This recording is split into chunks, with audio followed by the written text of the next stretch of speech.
আসসালামু আলাইকুম। আজকে আপনাদের সঙ্গে আমি শেয়ার করব আমি মাঝে, মাঝে কিভাবে বাচ্চাদের জন্য বাদামের পেস্ট তৈরি করি। আজকে আমি দেশি বাদাম নিয়েছি কিছু ভেজে নেওয়ার জন্য। এখানে ১ম এ আমি একটু তেল দিয়ে দিলাম যেন আমি একটু ভাজতে পারি বাদামগুলো। এই তো বাদামগুলো আমি ঢেলে নিচ্ছি।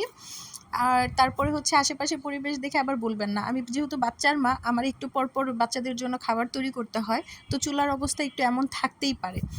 আর হচ্ছে যে আমি এই যে এখন বাদামগুলো ভেজে নিচ্ছি সুন্দর করে।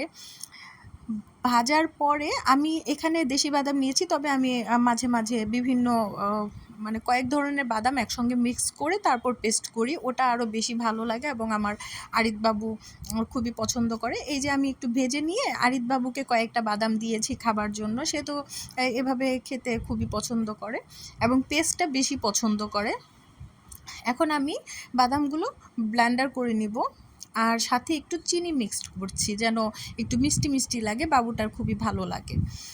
আর তারপরেই তো আমি আমার মানে যতটুকু চিনি দেওয়া প্রয়োজন অতটুকু দিয়ে নিয়েছি। এই যে আমার তৈরি হয়ে গেছে বাদামের পেস্ট এবং আমি একটা আচারের বয়মে তুলে রেখেছি। আল্লাহ হাফেজ।